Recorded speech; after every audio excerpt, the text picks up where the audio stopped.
একদিন তোমারি নাম মসজিদে হবে এলান। তৈরি থেকো, তৈরি রেখো কবরের মাল সামান। একদিন তোমারি নাম মসজিদে হবে এলান। একদিন তোমাকে পরিয়ে কাফন, সঙ্গী স্বজন করবে দাফন। হঠাৎ চলে যাবে আদরের ধন, প্রিয় মা বাবার ভাসিয়ে নয়ন। তৈরি থেকো, তৈরি রেখো কোরআনী জীবন বিধান। একদিন তোমারি নাম মসজিদে হবে এলান। যোগ্য সূত্রে যারা ইসলামী ইতিহাস লিখেছেন তাদের মতামত অনুযায়ী, তবে অনেকগুলো মতামতের ভিতরে প্রসিদ্ধতা লাভ পেয়েছে যে রাসূল আকরাম সাল্লাল্লাহু আলাইহি সাল্লাম রজব মাসের 26 তারিখ দিবাগত রাত মেয়ারাজ সংগঠিত হয়েছে। এটা অসংখ্য মতের মধ্যে একটা মত।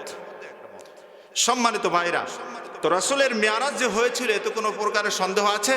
এতে কোনো প্রকারের সন্দেহ নাই, যেহেতু কোরআনের ভিতরে এসেছে এবং মেয়ারাজের ব্যাপারে ডজন ডজন হাদিস এসেছে।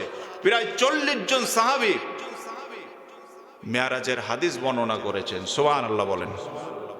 সুতরাং এই ব্যাপারে যদি কেউ সন্দেহ করে, সাথে সাথে তার ঈমান নষ্ট হয়ে যাবে, সে বেঈমান এবং কাফের হয়ে যাবে, অস্বীকারী হয়ে যাবে। সম্মানিত ভাইরা, এই মেয়ারাজের রাত্রিতে আল্লাহ রাসূল সাল্লাল্লাহু আলাইহি ওয়াসাল্লাম জাহান্নামীদের বিভিন্ন শাস্তি তিনি অবলোকন করেছিলেন, দেখেছিলেন। তার ভিতরে আল্লাহ রাসূল সাল্লাল্লাহু আলাইহি ওয়াসাল্লাম যখন জাহান্নাম দর্শন করছিলেন, তিনি একদল লোকদের পাশ দিয়ে যাচ্ছিলেন। তিনি লক্ষ্য করলেন যাদের নখগুলো অনেক লম্বা এবং তামার নখ দিয়ে নিজের শরীর এইভাবে, নিজের মুখমণ্ডল এইভাবে তারা আশ্রিয়ে নিচ্ছে, নিজের মুখমণ্ডল এইভাবে তারা আমার ছিন্ন বিচ্ছিন্ন করে ফেলছে। নিজের মুখমণ্ডল, নিজের শরীর তাদের ওই নখ দিয়ে ছিন্ন বিচ্ছিন্ন করে ফেলছে, রক্তাক্ত হয়ে যাচ্ছে। আল্লাহ রাসূল সাল্লাল্লাহু আলাইহি ওয়াসাল্লাম তখন জিজ্ঞাসা করলেন যে, ভাই জিবরাইল, এই সমস্ত লোকেরা কারা যারা নিজেদের শরীরটা তামার নখ দিয়ে, যাদের তামার নখ দেওয়া হয়েছে হাতের উপরে, এবং নিজের শরীর এইভাবে ছিন্ন বিচ্ছিন্ন করে ফেলছে, শরীরের চামড়াগুলো, শরীরের গোশতগুলো এইভাবে ছিঁড়ে ফেলছে নিজের এই তামার নখ দিয়ে, এই সমস্ত লোকগুলো কারা? তখন জিবরাইল আলাইহিস সালাম উত্তর দিলেন যে, এই সমস্ত লোকগুলো হচ্ছে তারা যারা দুনিয়ায় থাকতে গীবত করত। কি করত? গীবত করত। হাদিস শরীফের ভিতরে এসেছে গীবত করত, পরে নিন্দা করত এবং মানুষের সমালোচনা করে বেড়াতো। এজন্য আল্লাহ তাআলা কুরআনুল কারীমের ভিতরে পরিষ্কারভাবে বলে দিয়েছেন যে, ওয়ালা তাজাসসু, তোমরা একে অপরের দোষ অন্বেষণ করো না। ওয়ালা তাজাসসু, তোমরা একে অপরের দোষ অন্বেষণ করো না। ওয়ালা ইয়াগতাব বা'দুকুম বা'দা, এবং একে অপরের গীবত করো না। আল্লাহ তাআলা নিষেধ করেছেন এবং গীবত করা হারাম এবং কবিরা গুনাহ। আল্লাহ তাআলা এর পরের অংশে বলছেন, আয়ুহিব্বু আহাদুকুম মান ইয়াকুলা লাহমা আখিহি মাইতান ফাকারিহতুমু, তোমরা কি তোমাদের মৃত ভাইয়ের মাংস খেতে, গোশত খেতে কি পছন্দ করো? মানুষের গোশত, মৃত ভাইয়ের গোশত, আমাদেরকে যদি বলা হয় যে মানুষের গোশত রান্না করে, খুব সুন্দর করে রান্না করা হয়েছে, এই রান্না করা গোশত, মানুষের গোশত আমরা কি কেউ খাবো নাকি? তো কেউ যদি গীবত করে, সে যেন তার ভাইয়ের গোশত সে যেন ছিঁড়ে খেলো। অর্থাৎ মানুষের গাত থেকে গোশত ছিঁড়ে খাইলে যেমন মানুষ কষ্ট পায়, একজনের গাত থেকে যদি গোশত ছিঁড়ে ফেলা হয় সে যেমন কষ্ট পায়, ঠিক তেমনি ভাবে এক ভাইকে যদি গীবত করা হয় তাহলে সেও এরকম কষ্ট পায়, তার দিলের ভিতরে, তার কলিজার ভিতরে আঘাত লেগে যায়। গীবতের দ্বারা একজন মানুষকে অসম্মান করা হয়, গীবত করার মাধ্যমে একজন মানুষের সম্মান মর্যাদাকে নষ্ট করা হয়। এজন্য আল্লাহ তাআলা গীবতকে নিষেধ করেছেন, হারাম করেছেন। এটা হচ্ছে কবিরা গুনাহের শামিল। নাউজুবিল্লাহ বলেন। আল্লাহ বলছেন ওয়ালা তাজাসসু, তোমরা একে অপরের দোষ ত্রুটি বিচ্যুতি এগুলো খুঁজে বেড়ায় না। দোষ যদি খুঁজতে হয় নিজের দোষগুলো খোঁজো। নিজে কয়েকটা নামাজ কাজা হচ্ছে সেই দোষগুলো হিসাব করো। নিজে কতটুকু কোরআন সহি করে পড়তে পারো সেইটা হিসাব করো। নিজে কতটুকু তুমি জানো, নিজে কতটুকু তুমি আমল করো, সেই দোষ ত্রুটি বিচ্যুতিগুলো তুমি খুঁজতে থাকো। আমরা সেটা করি না। আমাদের অবস্থা হয়েছে নিজের দোষ ত্রুটিগুলো সবসময় ঢাকার চেষ্টা করে। আমি ভালো, এই ভালো, সেই ভালো, আমার মতো ভালো মানুষ আর নাই। কিন্তু ও যে কত ভালো মানুষ, ওর 14 পুরুষ, ওর সব থেকে বাড়িওয়ালা অর্থাৎ ওর বউ ভালো জানে যে আসলে ও কত ভালো মানুষ। ঠিক কিনা বলেন? সাধারণ মানুষের কাছে বিরাট বুজুর্গ মানুষ, বিরাট আল্লাহওয়ালা মানুষ, কিন্তু বউ জানে আসলে কতটুকু সে ভালো মানুষ, কতটুকু আল্লাহওয়ালা মানুষ। সম্মানিত ভাইরা, এই জন্য দোষ যদি খুঁজতে হয় নিজের দোষটা আগে খুঁজতে হবে। ঠিক কিনা বলেন? আল্লাহ একদম হারাম করেছেন, পরিষ্কার ভাবে বলে দিয়েছেন ওয়ালা তাজাসসু, একে অন্যের দোষ তোমরা অন্বেষণ করো না, তালাশ করো না, খুঁজো না, এটা আমি হারাম করেছি। যত বেশি একে অন্যের দোষ খোঁজাখুঁজি করব তত বেশি আমাদের মধ্যে বিভেদ তৈরি হবে, আমাদের ভিতরে, সমাজের ভিতরে একটা বিশৃঙ্খলা তৈরি হবে, সমাজের ভিতরে ঐক্য নষ্ট হবে, সমাজের ভিতরে ভ্রাতৃত্ব বন্ধন, ভালোবাসা এগুলো থাকবে না। এজন্য আল্লাহ তাআলা এটাকে হারাম করেছেন। আল্লাহ চান সমাজের মানুষরা একত্রিতভাবে শান্তিপূর্ণভাবে তারা যেন বসবাস করতে পারে। আল্লাহ চান না যে সমাজের ভিতরে অশান্তি সৃষ্টি হোক। আল্লাহ তাআলা এটা কখনো চান না।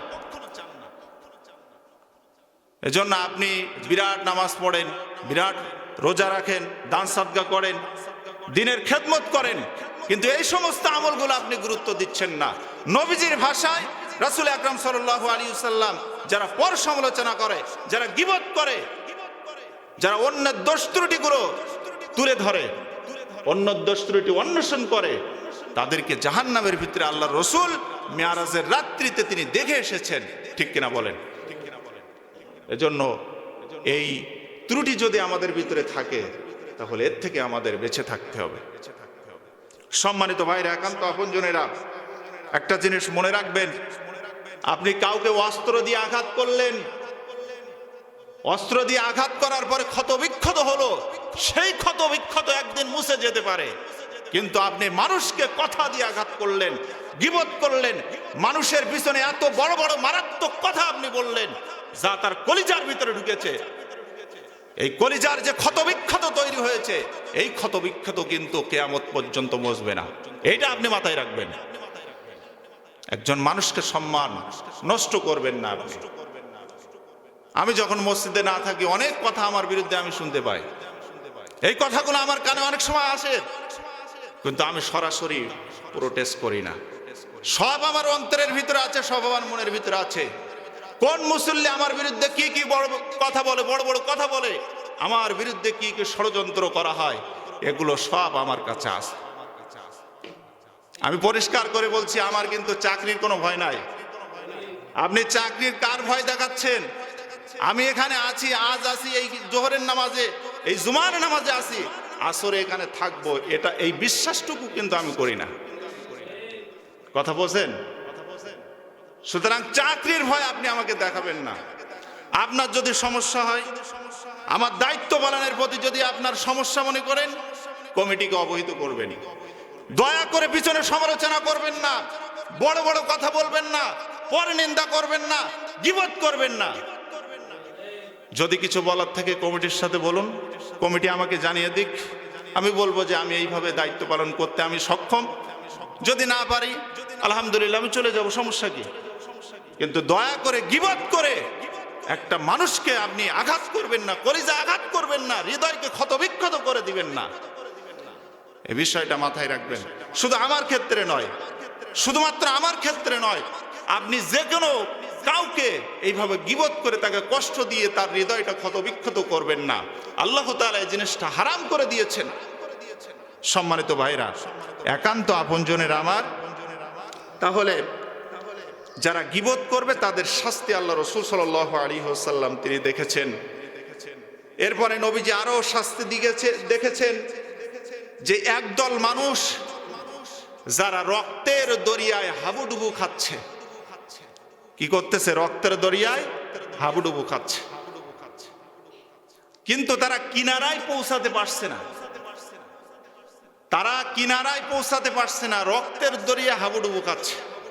একটুখানি মাথা খাটান, চিন্তা করেন, একটা মানুষকে যদি দরিয়ার ভিতরে ছেড়ে দেওয়া হয়, লোকটি যদি সাঁতার না জানে, তাহলে হাবুডুবু খাইতে খাইতে, পানি খাইতে খাইতে এক সময় কিন্তু লোকটা মারা যায়। ঠিক কিনা বলেন?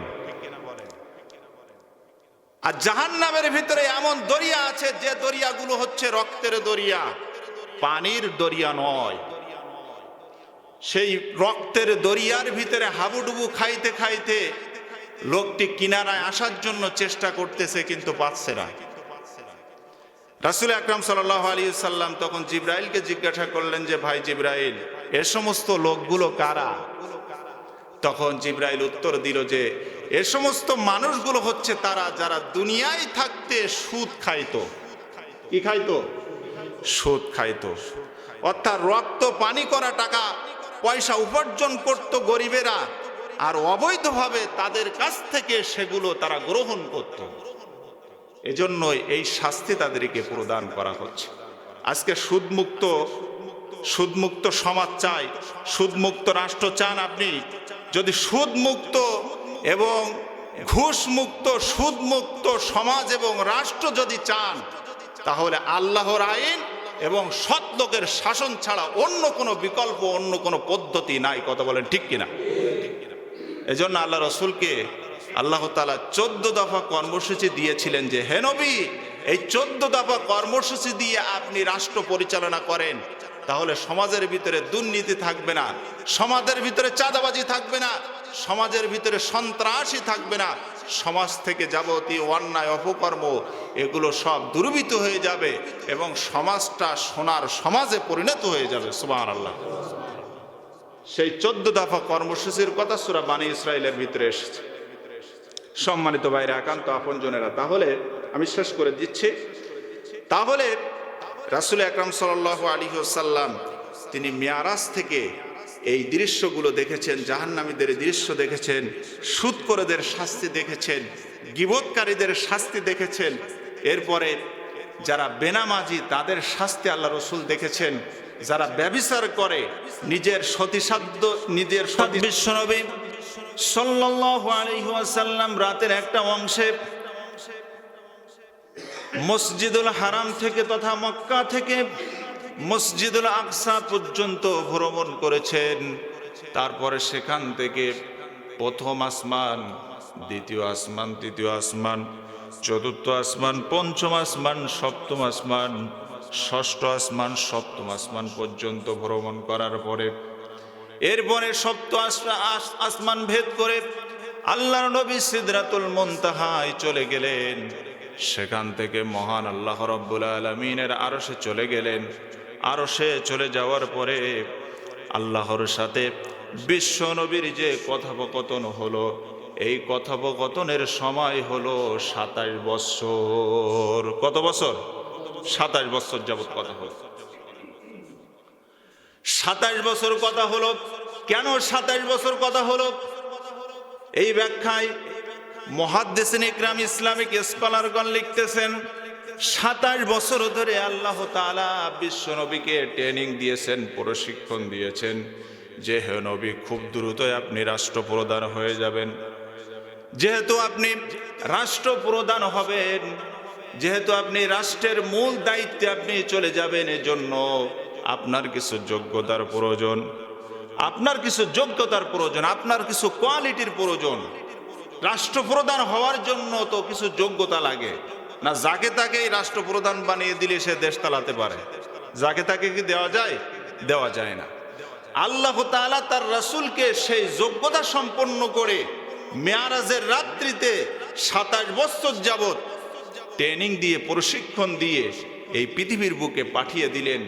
সাথে দিলেন 14 দফা কর্মসূচি, যেটা সূরাতুল বনী ইসরাঈলের 23 নম্বর আয়াত থেকে শুরু করে 27 নম্বর আয়াত পর্যন্ত আল্লাহ রাব্বুল আলামিন বিশদভাবে বিস্তারিতভাবে বর্ণনা করে দিয়েছেন, বলে দিয়েছেন। চিৎকার দিয়ে বলেন সুবহানাল্লাহ।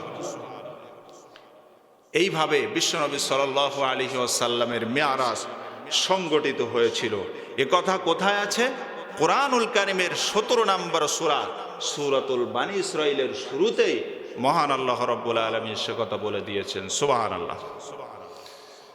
আল্লাহ রাব্বুল আলামিন কত সুন্দর করে বলছেন, সুবহানাল্লাযী আসরা বিআবদিহি লাইলাম মিনাল মাসজিদিল হারাম ইলাল মাসজিদিল আকসা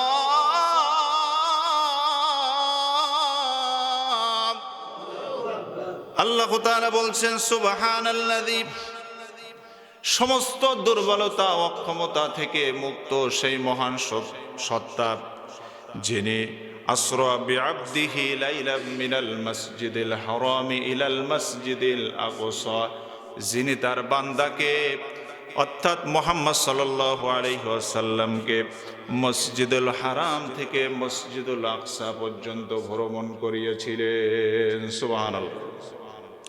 এরপরে আল্লাহ তাআলা বলছেন, আল্লাযী বারাকনা হাওলাহু লিনুরিয়াহু মিন আয়াতিনা।